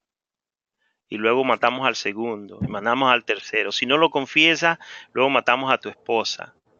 Y así. O sea, ese es el tipo de maldad que va a haber en el mundo. Aquí no estamos hablando, sí, aquí no estamos hablando de que a usted se lo van a dar un cuartito, sino confiesa. No, o sea, la idea en esa palabra que les acabo de dar a usted es que va a ser una mortandad y muerte a violencia. Yo tengo un sobrino mío que me decía, yo si a mí me llegara a ocurrir eso y que me van a decir que van a matar a una de mis hijas, yo creo que tendría que negar al Señor. Le digo, no digas eso. No, nunca vayas, ni pienses decir eso. Pero ¿cómo voy a hacerle? ¿Cómo voy a hacerle? Yo no voy a permitir que maten a mis hijos. Dice la palabra de Dios que nosotros, que nadie ha podido dejar ni hijos, ni madre, ni padre, que sea recompensado aún mucho más. Ese es el sufrimiento de aquel que profesa a Jesucristo. Por eso yo creo, hermanos, que la iglesia que existe el día de hoy es una iglesia que no muestra la realidad. Más en esas iglesias, mega iglesias, donde llega mucha gente y donde va a venir la persecución en contra de la iglesia, y allí entonces usted va a ver quiénes verdaderamente son la iglesia de Jesucristo. Solamente alguien que haya nacido de nuevo, que tenga verdaderamente una relación con Dios, podrá recibir las fuerzas para poder morir por causa de Cristo. Eso es sobrenatural, hermano. Eso no lo puede hacer en la carne uno. Tiene que uno estar investido del Espíritu de Dios para entender que ausentes del cuerpo, presentes con el Señor. ¿Me explico? Amén. Hermana Magali, enciende tu micrófono. Ya se fue. Yo escucho ahí ronquidos. Ah, no, está despierta. No me he ido. Bueno, aquí hay un dicho que dice, más claro no canta un gallo. Creo que usted ha cerrado y ha aclarado el texto de una manera que pues yo no creo que lo hubiera llegado a hacer, pero sí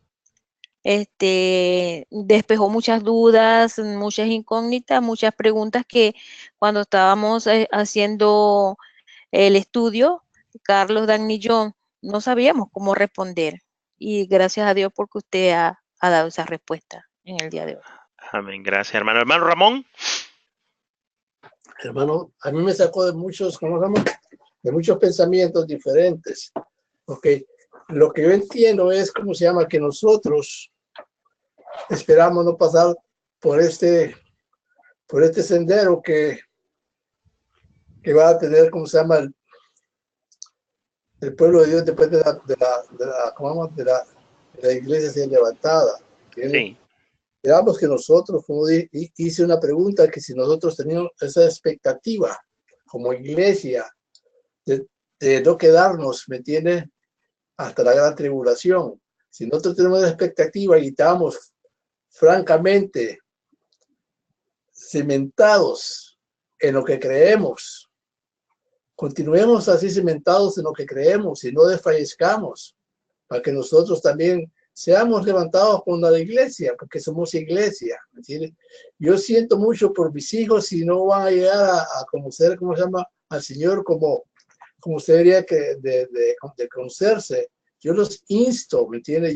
Pero no los puedo, ¿cómo se llama? Torcer la mano ni decirles, ustedes tienen que hacer esto porque yo estoy diciendo que lo hagan. No, eso les tiene que nacer en su corazón también. Lo mismo pasa con muchas personas, ¿cómo se llama? Que cierran sus ojos a la realidad de lo que está sucediendo en estos días. Lo que está sucediendo en estos días no es nada para lo que va a venir después que la iglesia se haya ido, ¿me entiendes? Después que va a haber hambruna, van a haber guerras, va a haber de todo, ¿me entiendes? Que nosotros nunca hemos visto. Nosotros miramos poquito, pero ese es, como dice el Señor, es tiempo de dolores, ¿me entiendes? Nosotros debemos estar preparados como una iglesia que agrade al Señor. ¿Sí? No jugar, como se llama, como hacemos muchas veces, jugar nomás como dicen en México, canicas, ¿me entiendes? en el salón de enchibolas a la chunga. No, nosotros tenemos que estar prestos en las verdades que el Señor nos está revelando cada día. Cada día nosotros debemos de dar el entendimiento pleno a lo que Dios nos está estableciendo para que nosotros alcancemos la victoria, varón. Ese es mi comentario. Gracias, hermano. Hermana Dani, ¿quiere decir algo, hermana? Hermana Dani. Hola, ¿sí se escucha? Sí, claro, le escuchamos, hermana. Ok. Bueno, hermano, yo quería darle gracias al Señor por este estudio y también agradecer al Señor por su palabra, ¿verdad? Porque en la palabra del Señor vemos que nos ha dejado ejemplos de las situaciones, de que cualquier situación que se nos presente en la palabra está la respuesta, ¿verdad? A cada situación que se nos presente. Y cuando hablaba con el hermano Ali sobre la tortura y todo esto, y la maldad que va a venir, yo en estos días hablaba con unas hermanas y les decía pues que aquí nosotros estamos pasando hambre, desnudez, hay mucha maldad entre las personas, y yo les decía a ellas, ve hermana, nosotras estamos pasando por esta situación y algunos la estamos viendo de lejos y otros lo están viviendo más que todo de cerca, más que todo el hambre y la maldad y la desnudez unos que otros, el ver padres de familia que no tienen y alcanza. Yo les decía a ellas, vea, esto que nosotros estamos viviendo no es nada en comparación con lo poco que yo he estado estudiando sobre Apocalipsis. Lo que viene es mucho más fuerte.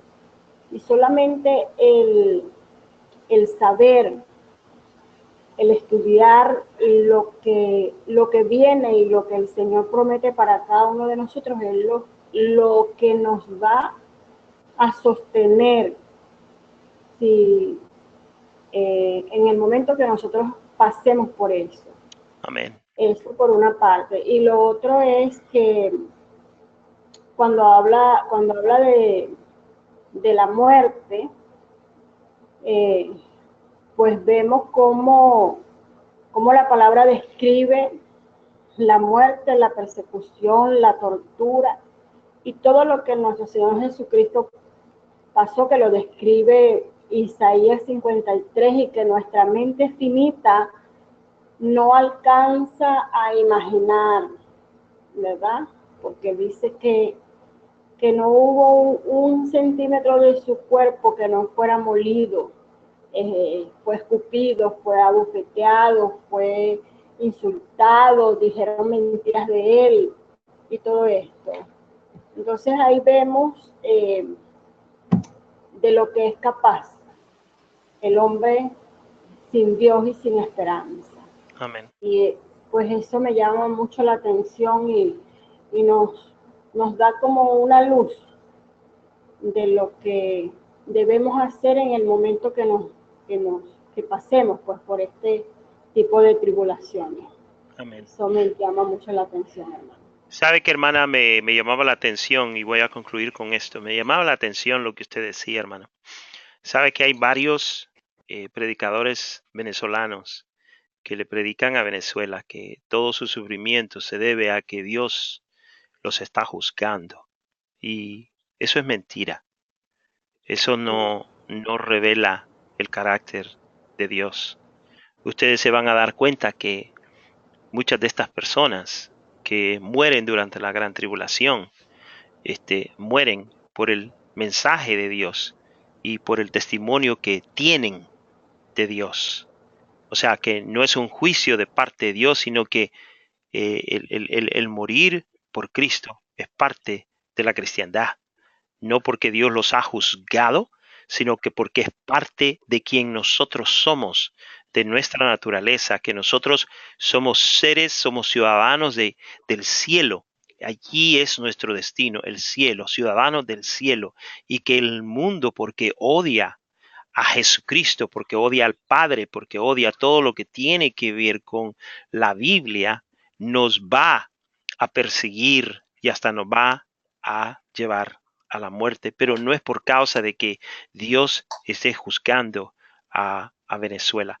Esos que hacen y dicen eso, lo hacen porque les gusta ser escuchados, porque les gusta traer juicio en lugar de un mensaje de ¿cómo se llama? De paz, un mensaje de parte del Señor. El Señor en este momento lo que hace es que conforta a su iglesia que sufre. A Dios no le gusta el sufrimiento de sus hijos. A Dios no le gusta la muerte de sus hijos. Él va a vengar la muerte de sus hijos simplemente porque la detesta.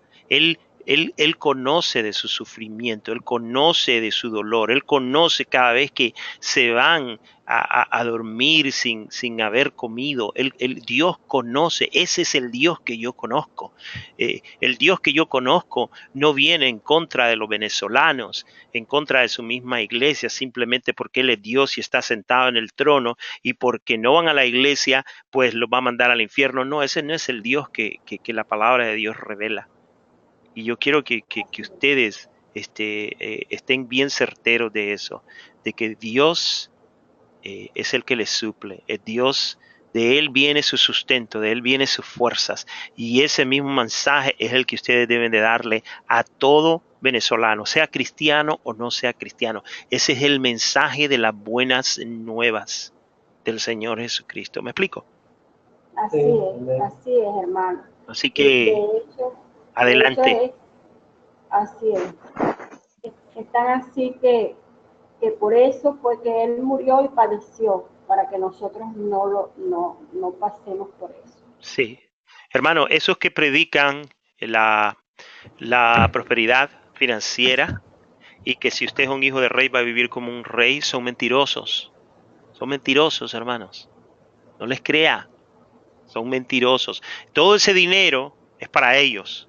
Le dicen a usted deme 100 y usted va a recibir 1000. No, mentiras. Mentira, Dios no trabaja de esa manera. Yo creo en dar, pero Dios no trabaja de esa manera. En alguna otra ocasión vamos a hablar. Pero de todas maneras, hermanos, la próxima semana vamos a continuar con el sexto sello y de una sola vez vamos a terminar con el séptimo sello, que el séptimo sello básicamente son las trompetas. Les pido oración. Esto que tienen enfrente de ustedes es el Instituto de Capacitación Pastoral y Obreros Laicos. Son 4 peticiones que yo le he puesto ahí. Ayúdeme a reclutar a otros pastores y a sus obreros para que se incorporen a este instituto. Ayúdeme a incorporarle a usted en este proyecto. Como es también capacitación para obreros laicos, quiero prepararlo a usted como un obrero para que se presente en su iglesia y le vamos a dar herramientas prácticas para que vaya a su iglesia y pueda servir. Ayúdeme a pedir sabiduría de Dios para saber qué hacer y cómo hacerlo, hermano. Esto de este instituto no es fácil. Y ore por Carlos y Dani, porque la iglesia que ellos pastorean en Venezuela será la primera iglesia, los primeros pastores en ser parte de este ministerio. Ellos, nuestro hermano Carlos y sus obreros que él decida quiénes son, van a ser partes de los primeros miembros del Instituto de Capacitación Pastoral y Obreros Laicos. Y en nuestro hermano Carlos lo voy a agarrar de la mano y lo voy a asesorar y yo voy a ser su mentor y lo voy a ayudar. Y ustedes van a ver cómo este hermano va a ser cañón. Amén. Próximo director del Instituto de Capacitación Pastoral de Obreros Laicos en Venezuela. ICPOL en Venezuela y en su iglesia, hermano. Amén. Amén. Así que oremos por todo esto, hermanos. Amén. Sí. Amén. Hermano Ali, denos sus últimas palabras, despídanos en oración. Por esta noche. Y ya Maricha ya le está dando aplauso, nomás escuchó su nombre y está ahí aplaude que se sale de su asiento, pues. Hermano Ramón tiene una pregunta antes de continuar. Sí, hermano Ramón. Y varón, tengo esto, mire, yo saqué, bajé de WhatsApp lo que usted había escrito y se lo pasé a mi pastor. Pero mi pastor no está muy de acuerdo, ¿me entiende? Porque dice que por qué él no me puede ganar mi corazón. ¿Por qué usted me ha ganado mi corazón? ¿Me entiende? ¡Ay, qué bueno!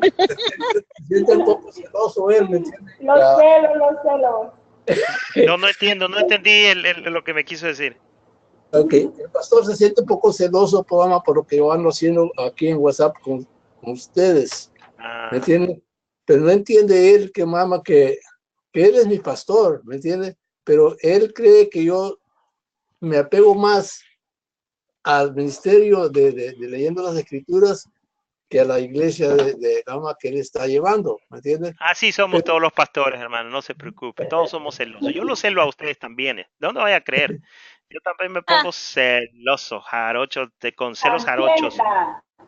Chancletas les envío cuando los veo en otros grupos ahí de WhatsApp y los veo en Facebook diciéndole amén a todos estos pastores. Digo, todos los pastores somos celosos, así que no se preocupe, hermano.